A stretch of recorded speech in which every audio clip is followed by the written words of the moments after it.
এ কি সত্যি ভগবান শ্রীকৃষ্ণ চুরি করেছিলেন এক অলৌকিক রত্ন? একদিকে অপবাদ, অন্যদিকে ন্যায়। এক অলৌকিক মণি যা প্রতিদিন উৎপন্ন করত পরিমণ সোনা।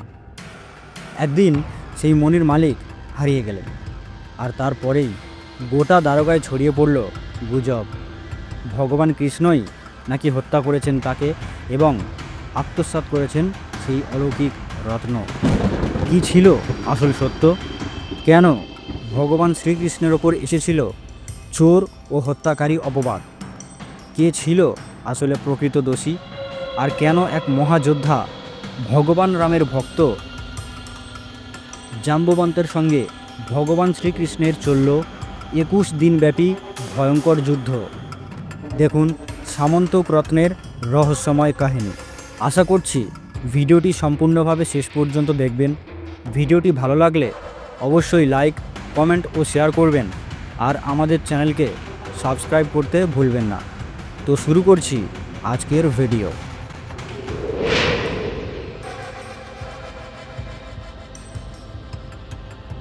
দ্বাপর যুগে দ্বারকায় সত্যরাজ ও প্রসেনজিৎ নামক দুই যাদব বণিক বাস করতেন।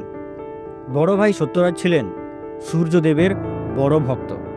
তিনি সূর্যদেবের সাধনা করে সামন্তক নামক একটি মণি উপহার স্বরূপ পেয়েছিলেন। এই মণিটা কোনো সাধারণ মণি ছিল না। সত্যরাজ প্রতিদিন সকালবেলা সূর্যদেবের সামনে মন্ত্র পাঠ করতেন এবং তার সাথে সাথেই সেই মণি থেকে 20 মণ সোনা উৎপন্ন হতো। এই কারণে সেই দুই ভাইয়ের অবস্থার উন্নতি হতে লাগলো। অবশ্যই তারা দুই ভাই গরিবের বিপদে আপদে তাদেরকে সাহায্যও করত। এর ফলে তাদের সেই মণির কথা সারা রাজ্যে ছড়িয়ে পড়তে লাগলো এবং দ্বারকার রাজসভায়ও সেই মণির খবর পৌঁছে গেল। রাজ সদস্যরা সেই মণির খবর শুনে অত্যন্ত রেগে গেলেন, কারণ তারা ভেবেছিলেন যে এই রকম একটি চমৎকারী মণি শুধুমাত্র তারা দুই ভাই কিভাবে নিজের কাছে রাখতে পারে। এই মণি তাদের কাছে থাকলে শুধুমাত্র তাদের অবস্থাই ভালো হবে, কিন্তু রাজ্যের কোনো লাভ হবে না। বরং এই মণি দ্বারকাধীশ ভগবান শ্রীকৃষ্ণের কাছে থাকলে, অর্থাৎ রাজকোষে থাকলে, তার থেকে সারা রাজ্যের সমস্ত মানুষ লাভবান হবে এবং সারা ভারতে দ্বারকার আরও জয় জয়কার হবে। এই ভাবনা চিন্তা করে রাজ্যের সভাসদগণ সেই দুই ভাইয়ের কাছে যান এবং ওই মণি তারা রাজ্যের কোষাগারে রাখার জন্য প্রস্তাব দেয়। কিন্তু তারা ওই মণি কোষাগারে রাখার জন্য কোনোভাবে রাজি হচ্ছিলেন না। সভাসদগণ তাদেরকে সব রকমভাবে বুঝিয়ে বলে যাতে তারা এই প্রস্তাবে রাজি হয়ে যায়, কিন্তু তারা এই প্রস্তাবে কোনোভাবে রাজি হচ্ছিলেন না। তারা এই প্রস্তাবে রাজি হওয়া তো দূরের কথা, উল্টে ভগবান শ্রীকৃষ্ণকে অপমান করে তাদেরকে সেখান থেকে চলে যেতে বলে। সভাসদগণ রাজসভায় এসে ভগবান শ্রীকৃষ্ণের কাছে সমস্ত ঘটনাটি জানায় এবং এটাও জানায় যে তারা এখনই গিয়ে সেই মণি জোরপূর্বক তাদের কাছ থেকে ছিনিয়ে নিয়ে আসবে, কারণ ওই চমৎকারী মণি একমাত্র রাজ্যের রাজার কাছে থাকা উচিত, যাতে সারা রাজ্যের মঙ্গল হয়। কিন্তু ভগবান শ্রীকৃষ্ণ তাদেরকে বাধা দেন এবং শান্ত কণ্ঠে বলেন, হে সভাসদগণ, আমি এই রাজ্যের রাজা। কারোর কোনো ব্যক্তিগত অলংকার ছিনিয়ে নেওয়া আমার নীতির বিরুদ্ধে। ওই মণি যার অলংকার, ওটা তার কাছেই থাকতে দিন। এই কথা শুনে সভাসদরা একটু বিস্মিত হলেন, কিন্তু তারা ভগবান শ্রীকৃষ্ণের আদেশ মেনে নিলেন। এদিকে ঘটল এক আশ্চর্য ঘটনা। একদিন সত্যরাজের ভাই প্রসেনজিৎ রত্নটি পরে শিকারে বেরিয়ে গেলেন, কিন্তু শিকারে যাওয়ার পর তিনি আর ফিরে এলেন না। দিন বেরোলো, সপ্তাহ গড়িয়ে গেল, তবু প্রসেনজিৎ আর ফিরে এলেন না। ভাই ফিরে আসছে না দেখে সত্যরাজ লোকজন নিয়ে বনে গেলেন তার ভাইকে খুঁজতে। বনে গিয়ে তারা প্রসেনজিতের পরনে থাকা রক্তমাখা পোশাক খুঁজে পান, কিন্তু প্রসেনজিতের দেহ তারা খুঁজে পেল না। শেষ পর্যন্ত তারা রাজ্যে ফিরে এসে গুজব ছড়াতে লাগলো ভগবান কৃষ্ণই প্রসেনজিৎকে হত্যা করেছেন এবং সেই রত্নটি আত্মসাৎ করেছেন।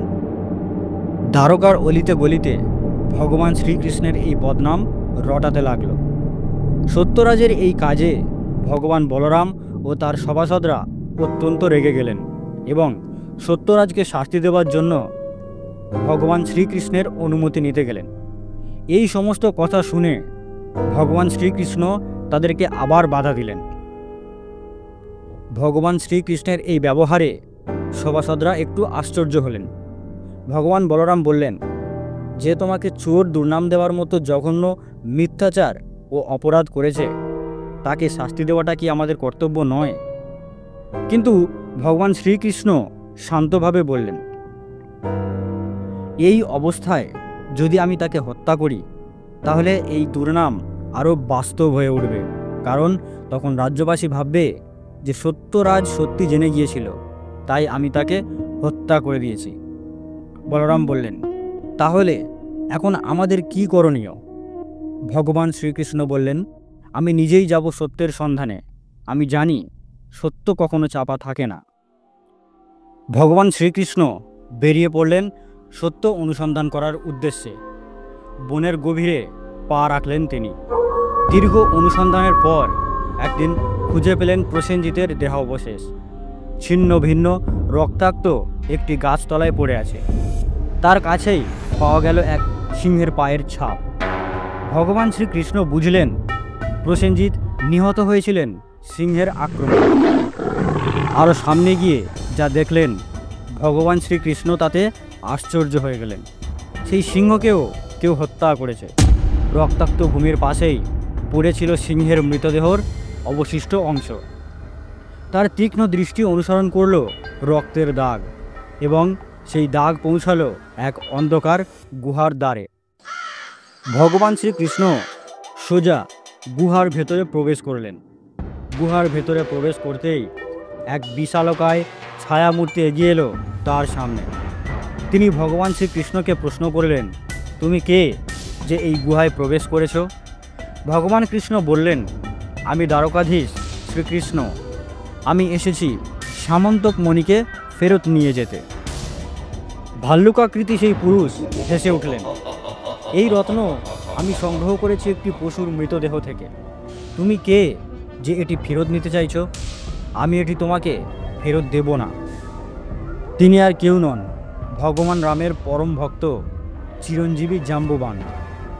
ভগবান শ্রীকৃষ্ণ বললেন, এটি আমার নয়, কিন্তু এই অলংকার যার, আমি তাকে ফিরিয়ে দেওয়ার জন্য এটি নিতে এসেছি।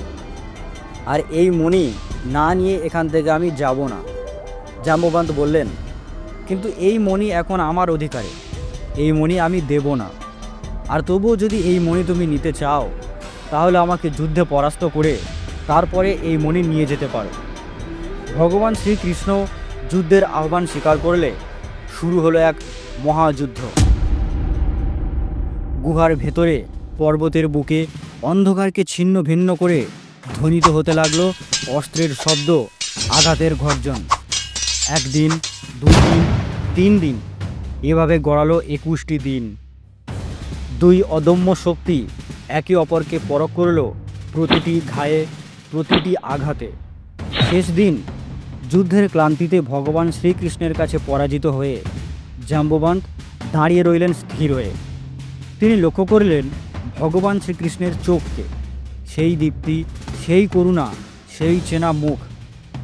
জাম্ববান্ত বললেন, এই সংসারে কেবলমাত্র 2 জন ব্যক্তি আমাকে পরাজিত করতে পারে, ভগবান প্রভু শ্রী রামচন্দ্র আর ভাই লক্ষ্মণ।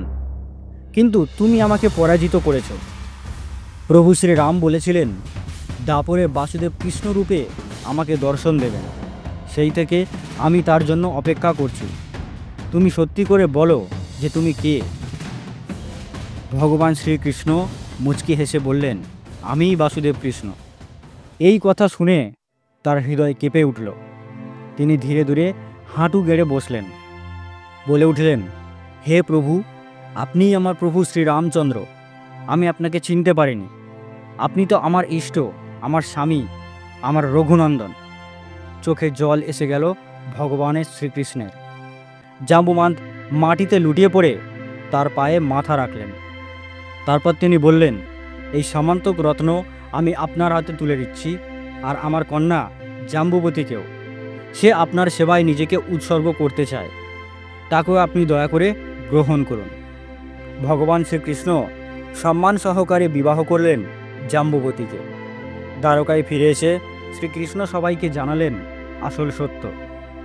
সামন্তক রত্ন সকলের সামনে তুলে ধরে তিনি বললেন, আমি কোনো অপবাদে রেগে যাইনি, আমি শুধু চেয়েছি সত্যকে প্রতিষ্ঠা করতে। এই রত্ন তার প্রমাণ, আর জাম্বুবতী সাক্ষী যে আমি কোনো অপরাধী নই।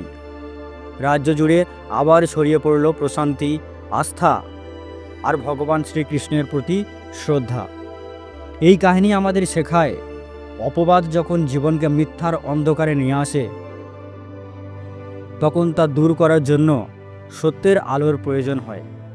আর ভগবান শ্রীকৃষ্ণ এটাই প্রমাণ করেছেন যে ন্যায়ের পথে ধৈর্য আর সততার সঙ্গে এগোলেই সত্য একদিন না একদিন নিজেই নিজের পরিচয় দেয়।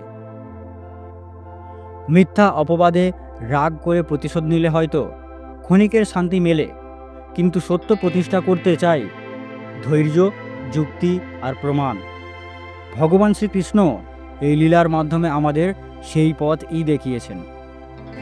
আপনার জীবনে যদি কখনো অন্যায় অপবাদ আসে, আপনি কি প্রতিশোধ বেছে নেবেন না সত্য প্রমাণের পথে হাঁটবেন? সিদ্ধান্ত আপনার। ধন্যবাদ।